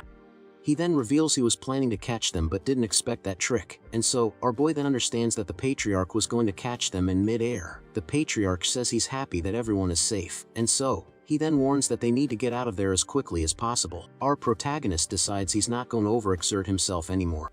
He then looks at the ice slide and thinks about retreating. One of the guards calls him to hurry, but our hero notices something. He remembers seeing the mana traces of the meteor strike. Back at the mansion, a maid greets them and welcomes them back. The patriarch asks if anything happened, and the maid confirms, and so she then reveals that the young Clarkus has fainted and is in critical condition. Arya and our hero are shocked by the news and very worried. Night falls over the Count's mansion, and a giant full moon illuminates the starry sky. Inside the mansion, a long silent hallway stretches into the darkness. Next, we see 2 men and a girl sitting on the floor, looking very worried. One of the men stares at a door with a serious, thoughtful expression, and suddenly, our protagonist comes running down the hall in a panic, calling for Arya. Our hero asks where Clarkus is, and the man replies that she's in the infirmary, and so without a second thought, the boy rushes towards the door, but the man grabs him by the arm. Our protagonist turns around, surprised, not understanding why he was stopped from going in. The man then says that it's better if he doesn't see the girl right now, leaving our hero confused. Our guy immediately fears the worst, but the man clarifies that she's alive, but his sentence hangs in the air, creating a suspenseful mood about the girl's condition. Suddenly, the other man shows up, and his partner gives him a look, not understanding the situation. The newcomer says it would be good for the boy to see what happened, and the other man questions him, explains that our protagonist also uses his mana recklessly, and that's why he needs to see with his own eyes what happens when you ignore your limits. Even with the warning, our protagonist decides he needs to see for himself. With that, he reaches a trembling hand for the infirmary doorknob, and as the door opens, the first thing they see are someone's feet on the floor. Suddenly little Arya runs desperately towards the room, calling for Rod. From there, she shoves the door open with all her might, revealing the scene to everyone. The group of kids runs into the room, and a boy calls out for Arya, worried. A moment later, he stops dead in his tracks when he sees the sight of Clarkus on the floor. Because of this, Arya collapses to the floor in shock, and her friend is frozen beside her. The white-haired boy's eyes widen in pure terror. Outside, the full moon lights up the night sky, creating a somber atmosphere. The reflection in the window shows the horrible scene and a dark energy in the room. This dark mana begins to slowly spread throughout the room, and so faced with the situation, the group watches from the doorway as the mana covers Clarkus's bed. The white-haired boy turns and gives our hero a total "I told you so" look. Our protagonist then explains that Clarkus used all her mana, pushing it past the limit. He continues, saying that the symptoms aren't just a temporary lack of mana. The young man explains that if you use magic beyond your limit, your power won't recover on its own. Our protagonist then says that in the end, something terrible happens. The white-haired boy nervously asks what happens in the end. Arad and his companion remain silent, their expressions incredibly grim. Arya looks confused, glancing at her friend who is looking down at the floor. Unable to take the suspense, the boy yells, asking again what happens. The answer comes direct and terrifying, with the words, "You die." At that exact moment, a girl with blonde hair appears in the doorway. She looks at the group and says, "No you don't," leaving everyone confused. Arya starts to panic, saying that it can't be true. Meanwhile, the dark energy continues to spread through the area. The newly arrived girl walks slowly into the room. With that, she stops in front of the others and calmly observes the situation. Arya turns to our hero and asks if there isn't some way to save her. Our protagonist explains that mana usually recovers on its own, but if she's reached this point, there's no hope. The blonde girl disagrees, saying she should have paid more attention before. With that, she warns the red-haired girl to be careful because she pushes herself too hard. If she's not careful, something really bad could happen to her. The white-haired boy feels guilty, remembering how he said that mistakes can be fixed. Because of what he said, Clarkus pushed her mana to the limit to show off her magic, and so, the young man continues to feel guilty while our hero watches the scene unfold. At that moment, the boy gets an idea and says that if the problem is a lack of mana, and so then if they can restore her mana, they could save the girl. Arad's partner says that, in theory yes, but the best thing to do is wait patiently. Suddenly the white-haired boy screams Arya's name, surprising everyone. The girl is completely frozen by her friend's sudden shout. Far away, a knight gallops at high speed through the dark night. Arya uses a spell, and our protagonist explains that it's an ancient technique that restores mana. The knight approaches the castle as the girl says that she just knows about the magic, and so, a carriage travels at high speed through the darkness of the night, carrying the children. The white-haired boy asks Arya to take him to the place connected with mana healing. Moved by his determination, the little girl agrees to help save Clarkus. The night passes quickly, and a beautiful sunrise appears on the horizon. Inside the vehicle, the two travel together, and the boy stays awake and determined. They cross a lush landscape with vast rivers and forests. Soon after, they finally reach their destination, a gigantic mansion. There, they find a young woman with pink hair who is surprised to see Arya. From the balcony, the woman questions why the little girl returned so soon. Arya runs up and asks the woman named Freya where her grandfather is. The woman replies that he's in his office, and the two run off without waiting. Faced with the situation, Freya's left behind, completely confused by their rush. With great urgency, the pair runs through the hallways of the enormous mansion. When they arrive, they are greeted by several maids who welcome them. The maids try to tidy up the girl, but she says she's busy and rushes past them. Inside the office, an elderly man is sitting at his desk looking very busy. Suddenly the door flies open and Arya bursts in, leaving the boy behind. The little girl calls out for her grandpa, and the man recognizes her immediately. Surprised by the sudden visit, he stands up and asks what's going on. With her eyes full of tears, Arya begs him to take them to the sacred ground right now. Her grandfather asks for an explanation, but the girl insists she'll tell him everything later. She says the situation is urgent, but the man finds it all very sudden, and so because of this, he asks her to calm down and says the place belongs to the royal family. Seeing the difficulty, the white-haired boy offers to explain the situation, but Arya interrupts him and says to leave it to her, as she knows her grandpa well. The girl gets serious and says that for Clarkus' sake, she has no choice but to use a spell. Her friend is shocked, thinking she might use some kind of manipulation magic. The grandfather watches his granddaughter as she prepares to use her supposed power. The little girl takes a deep breath, gathering all her courage for the big moment. A moment later, she screams that she hates her grandpa and will never speak to him again. The white-haired boy is completely stunned by his friend's magic.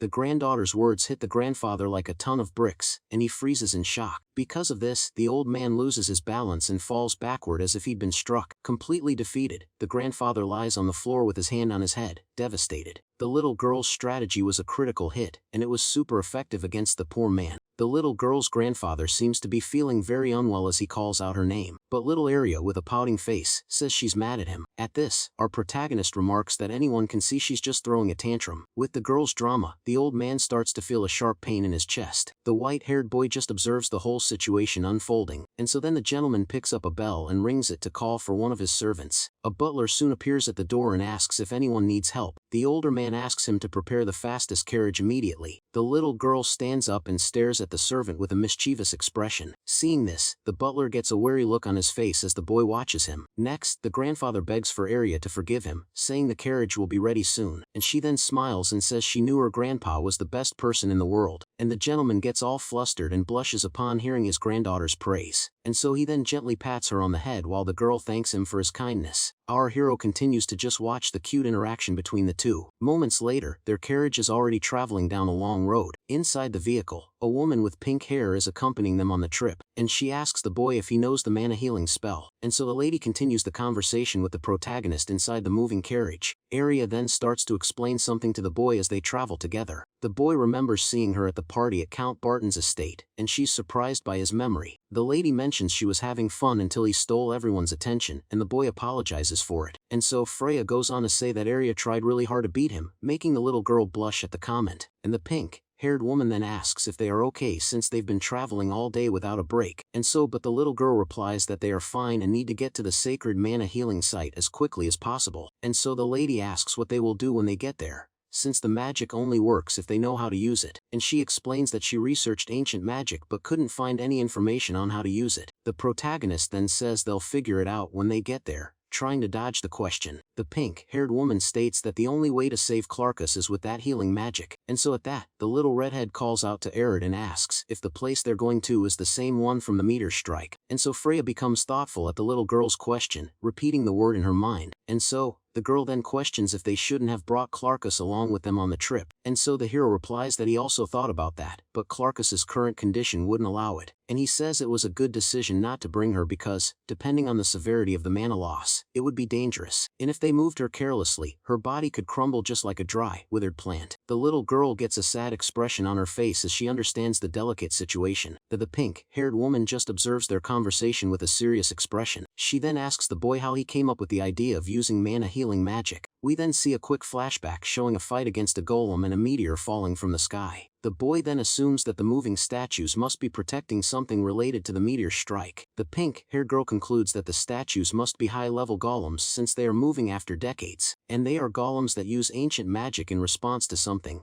with their eyes glowing with power. The redhead then says she imagined there were similar statues at the sacred mana healing grounds. In the blink of an eye, the mage seems to have understood everything about the situation and has a plan. Meanwhile, the white-haired young man just listens intently to the two girls' conversation. The scene changes, and birds fly towards the sun, heralding a new morning for the group. They soon arrive at a beautiful place full of waterfalls and suspension bridges between the rocks. In this sacred place, even the birds look different and more colorful than usual. The group then passes through a huge golden gate to finally enter the area with the statues. And excited, the red-haired girl points forward and tells the boy that she was right. There stood the statue that uses ancient magic, and even though it looked different, it was the same type as the other one. The mage then offers to check if the golem is dangerous before they get any closer. However, when she turns around, she realizes her two companions are no longer there. Up ahead, Arya had already run off and was shouting for everyone to come to her quickly. Seeing that, the pink-haired woman comments on how the redhead can be quite reckless at times, but she adds that Arya is a kind child who worries about everyone. The white-haired boy just looks at the mage and agrees, saying he already knows that. He then gets a little shy and repeats that he already knows, as the girl watches him. Above them, some ancient structures sway in the strong wind that blows through the area, and then Arid runs to catch up with the redhead, while the mage follows right behind the two youngsters. The stone statue begins to move, its yellow eye glowing brightly, and so, with that, the three adventurers are shocked to see the golem coming to life in front of them. Then the stone creature raises its arm, and a bright light shines from its chest. Next, a sphere of energy is fired toward the group, who look on in fear, but the power hits the pink-haired girl head on, as she can't dodge in time. At that moment, a very bright golden light covers everything while someone yells Freya's name. The boy approaches her and asks if that was a mana heal and how she's feeling. The lady gives a thumbs up and says her mana feels fuller than usual. Now they wonder if they can save Clarkus, and the mage confirms there is a way to restore mana. And so the red-haired girl then says they just need to figure out how to take this magic with them. And so the thoughtful young man wonders about the principle that makes the statues move. And so Freya believes there must be some connection between the statues and the ancient magic. At that, the white-haired boy remembers that the statues in both places moved in the same way.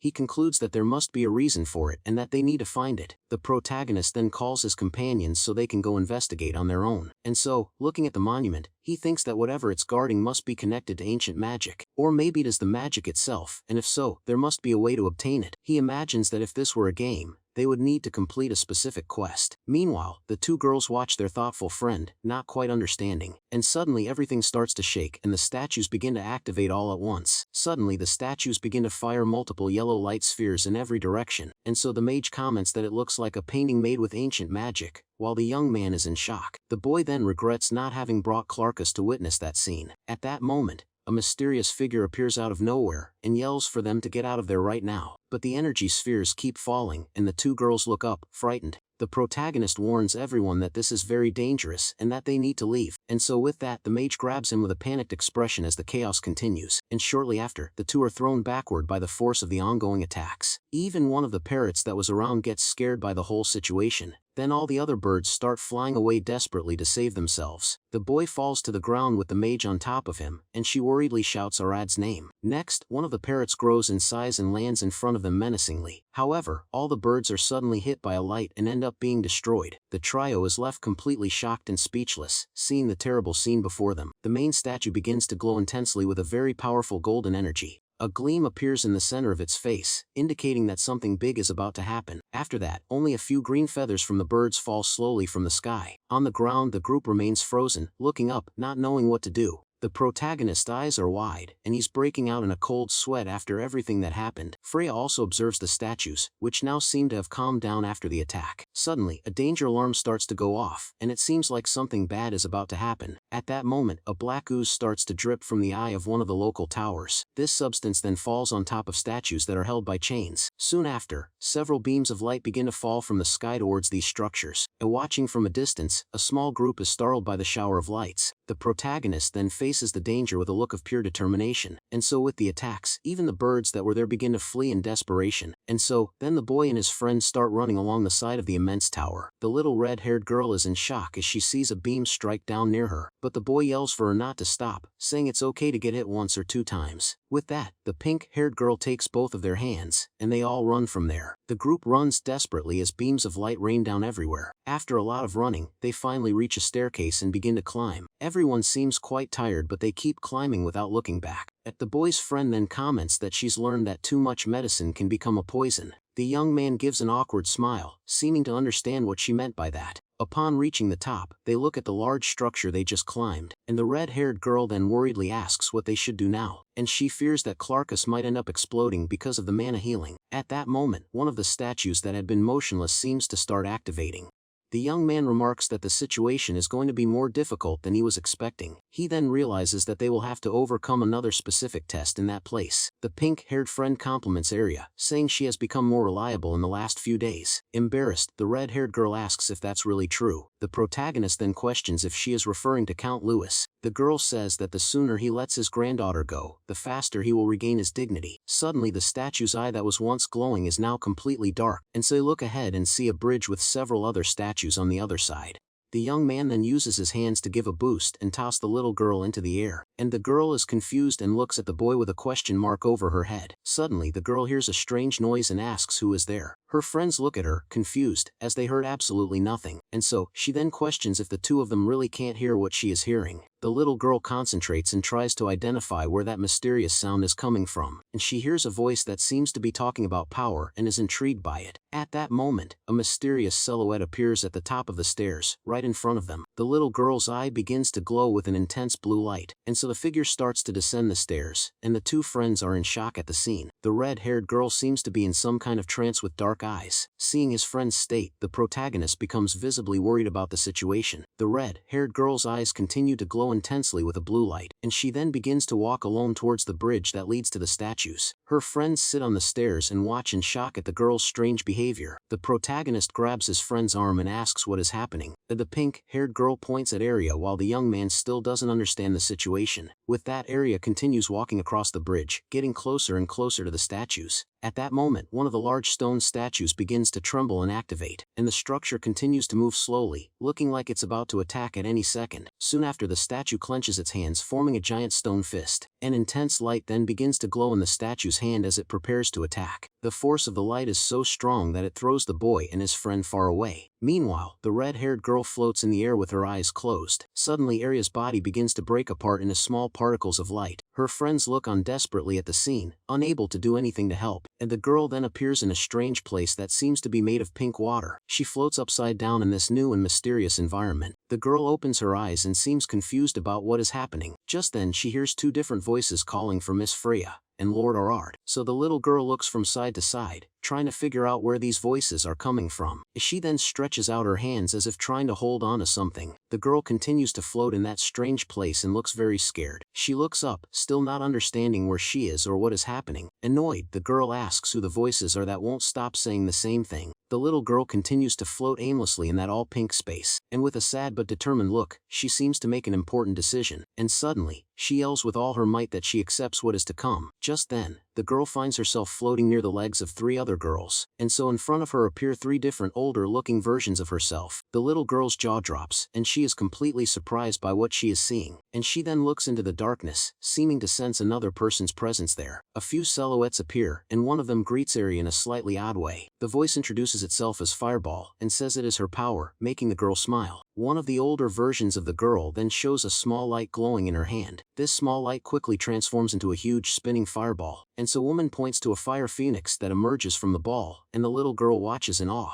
After using her power, the older version of the girl seems a little tired, but even so, she gives a gentle smile to her younger version. Suddenly, an intense flame with overwhelming power engulfs the place. Little Arya now stands face to face with her three other versions. Another versioner then holds a giant, powerful fire phoenix. One of the girl's older versions shows off all her power with a kick. Meanwhile, her younger version just watches with a shy smile. The third version, however, looks very confident and proud of her abilities. Back in the real world, the pink-haired friend gives the boy a little wink. The protagonist then faces the situation with a serious and determined look, and the girl in the red dress extends her hand as if to help her younger version. So with that, little Arya is pulled by one of her versions to somewhere. The other version is confused and doesn't understand what is happening. She then holds a ball of light and realizes that it is ancient magic. Relieved, the girl in the white shirt holds little Arya's hand, thanking her. With tears in her eyes, the little girl gives a big, happy smile. And so now all of her versions are holding hands in a moment of unity, and the silhouettes of the four girls then float together in that mysterious space. Little Arya is pulled upward by her other versions, who help her return. In the real world, the stone tower remains still, and the dust of light disappears. The protagonist and his friend look ahead, completely shocked by the scene, and so the two of them remain sitting on the stairs, unable to believe what they are seeing. Arya is standing at the top of the stairs, and the boy yells her name in surprise. The girl then gives a big smile and says she finally got what she wanted, and so in her hands a small shining ball of light appears, showing her new power. Her friends approach the girl, who is now standing at the top of the stairs. With a smug smile, she accepts the compliment from her worried friend. The red-haired girl says with a grin that this wasn't all she received. She then shows off her new power by creating a fire phoenix, leaving the boy surprised. The girl tells them to watch carefully what she can do now. With that, she launches a huge blast of fire into the sky, and her friends are shocked. The young man asks if that is a high-level spell, and she proudly confirms it is. The girl explains that her other versions understood her heart and gave her everything. Her friend asks what kind of test she went through, but the boy cuts her off, reminding them of their goal. The pink-haired girl agrees to save the chat for later and gives an awkward smile. Arya then looks at the protagonist and calls him by the name, Lord Arad. The boy observes the large tower in front of him, looking very thoughtful about something, and so he says he needs to confirm something and asks the two of them to wait there as he jumps down. The young man then starts to think about what the security system was trying to eliminate. He realizes there was only one thing that could be the system's true target. With a serious look, the young man seems to have finally figured out something very important. At that moment, the eye of one of the statues that had been dark begins to glow again. It's explained that mana healing is an essential magic for Arya and Clarkus. The young man says that if the healing restores too much mana, he just needs to use even more mana. With great determination, he prepares to use a dual casting spell. With that, the huge fire phoenix lunges forward with overwhelming power. The little redhead is shocked by the scene, and the magic is reflected in her eyes. The fire creature's tail shows just how gigantic and powerful that spell is.